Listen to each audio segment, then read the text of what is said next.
नमस्कार, मैं दीपक शाक, अध्यक्ष इवा एनजीओ। आप सभी से मुखातिब हूँ एक संवेदनशील मुद्दे को लेकर। जैसा कि हम देख रहे हैं, गर्मी का मौसम चल रहा है और उत्तर भारत के ज़्यादातर हिस्सों में, या हम कहें कि भारत के ज़्यादातर हिस्सों में तेज़ गर्मी, भीषण गर्मी पड़ने के कारण जो तापमान है वो 45 से ऊपर जा रहा है। ऐसी स्थितियों में हमारा रहना दूभर है, तो आप अंदाज़ा लगा ही सकते हैं कि पक्षियों का क्या हाल होगा। और हमारा एनजीओ इस समय पक्षियों को लेकर एक परिंदों की आवाज़ नाम के एक मुहिम से अपने कुछ कार्य को या कुछ सहयोग को शुरू करने का प्रयास कर रहा है। हम जैसा कि देखते रहे कि हमारे बचपन में जो चिड़ियाँ, जो परिंदे हम उनसे परिचित हो पाए, चाहे वो बगले हों, गौरैया हो या अन्य पक्षी, मैना, हम उनके साथ बड़े फ़ैमिलियर थे, हम उनको जान पा रहे थे, समझ पा रहे थे। आज के दौर में बच्चों के लिए वो परिंदे या हमारे लिए भी वो गायब हो चुके हैं। इनके पीछे गायब होने का कारण क्या है? तो इसके पीछे जो भी रिसर्च हो रही हैं या पर्यावरणविदों का जो मानना है वो यही है कि हमारे पर्यावरण का जो दोहन हुआ है से उसका ये परिणाम है। पहले हमारे आसपास बहुत सारे पेड़ पौधे हुआ करते थे और जंगल थे, बाग थे। आज हम देखते हैं कि वो आसपास नहीं है, जंगलों की बेहताशा कटाई हो रही है।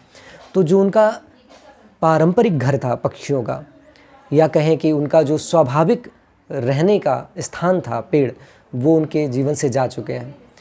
आपने अनुभव किया होगा कि आज पक्षी खाली पड़े मकानों में घर बनाने का प्रयास करते हैं या हाईवेज़ के नीचे किसी टनल में अपने घरौंदे को बनाने का प्रयास करते हैं। वो जूझ रहे हैं। ऐसी स्थिति में क्या हम कुछ सहयोग कर सकते हैं? हाँ, बिल्कुल कर सकते हैं। हमारा एक छोटा सा सहयोग भी उनको नया जीवन देने में कामगार हो सकता है।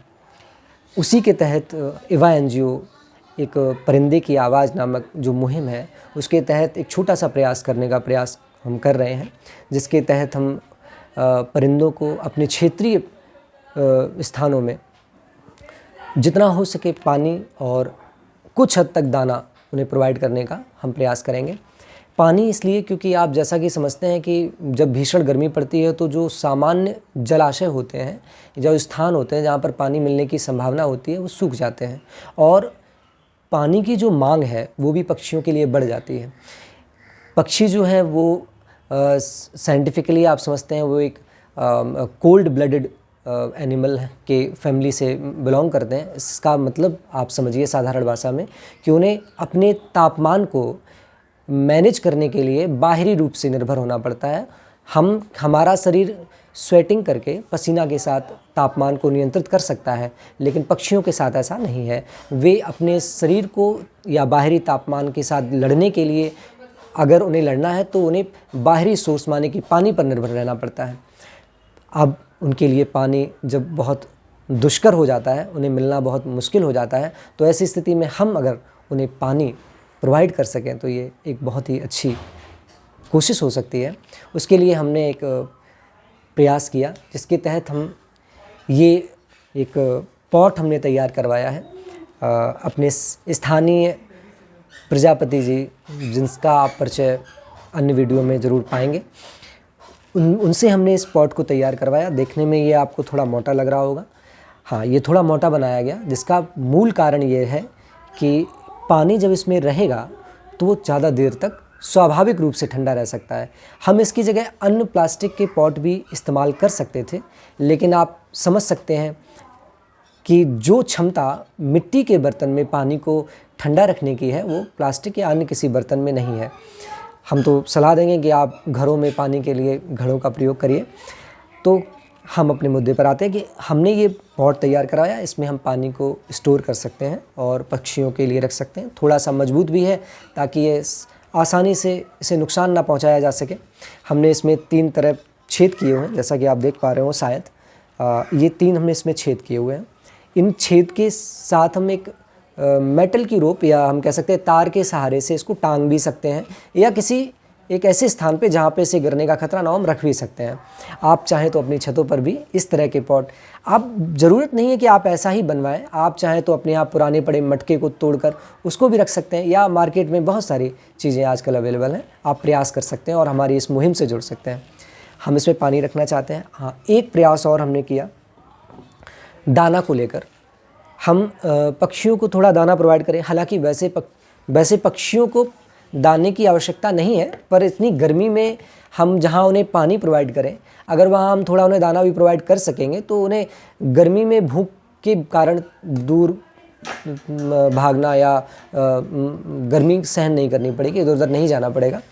तो उस उद्देश्य से हमने एक ये कुछ ऐसी वस्तुओं का प्रयोग करते हुए, जो कि बायोडिग्रेडेबल नहीं कह सकते, लेकिन हम रीयूज प्लास्टिक कर सकें, ताकि पहले से जो मौजूद है उनका उपयोग करके हमने क्या किया कि एक थाली ली है। अब आप देख सकते हैं ये एक स्टील की थाली है। स्टील की थाली लेने का कारण इसकी मजबूती से था थोड़ा, ताकि इसे सही से सपोर्ट मिल सके। हमने इसमें एक छेद किया, जैसे कि आप ये थाली देख सकते हैं, इसमें पहले से छेद है। हम इसको कैसे छेद कर सकते हैं वो भी बता देते हैं। थोड़ा सा आप पास कैमरा को ला के दिखा सकते हैं। हमने इसको रखा और इस पर किसी भी एक शार्प से रख के, और इसको आप अगर ठोकेंगे किसी हथौड़े वगैरह से, तो इसमें ये आसानी से छेद किया जा सकता है। ये हमने घर पे ही किया हुआ है। इसके बाद हमने इसके लिए एक अलग से पेच और एक बड़ा बासर और एक छोटा बासर यूज किया हुआ है। अब इसका किस तरह से हम इसको बना रहे हैं, थोड़ा सा आप देख पाएँ। हमने क्या किया कि इसके नीचे हमने सबसे पहले एक बड़ा बासर इस बोल्ट में लगाया, इसको इसमें अंदर डाला। तो हमने इसमें छेद किया, उसके बाद इसमें पेच लगाया और इसके नीचे हमने एक बड़ा बासर यूज किया हुआ है, ताकि इस थाली को सपोर्ट सही से मिल सके। अगर ये बासर छोटा होगा तो ये थाली इस तरह से मूव करेगी। अगर हम ये बिना बासर के थाली को यूज करके आपको दिखाएं तो आप देख सकते हैं कि इसको उतना सपोर्ट नहीं मिल रहा है, ये हिल रही है। और अगर हम इसको बासर के साथ यूज करते हैं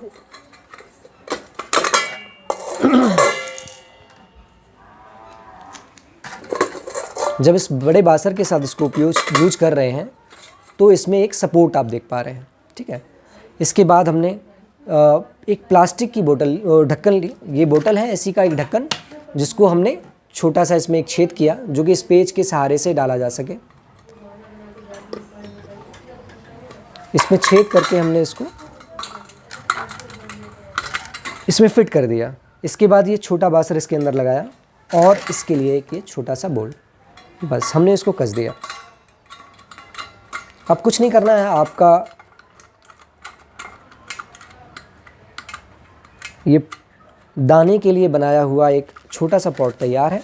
आपको इसमें दाना भरना है और दाना भर के आप इसको इस पर कस सकते हैं, ठीक है। तो हमने इसमें दाना भर लिया और उसके बाद हम इसको इस तरह से लेकर, दाना भरने के बाद आप इसको इस तरह से कस सकते हैं। जब ये इसमें कस जाएगा और आपका ये तैयार है। अब इसमें एक काम और छोटा सा हमें करना है, यहाँ पर एक आपको छेद करना है छोटा सा। जैसे ही आप यहाँ पे छेद कर देंगे, ये दाना अपने आप इसमें निकलता हुआ। इसको रिफ़िल करना बहुत आसान है। आपके पास अगर फ़नल है तो बहुत अच्छी बात है, अदरवाइज़ आप इस तरह से पेपर का यूज़ कर सकते हैं। लिए हमने इसमें दाना भरा और इसको इस तरह से हम फिल कर सकते हैं। देख रहे हैं, ये बहुत ईजी है।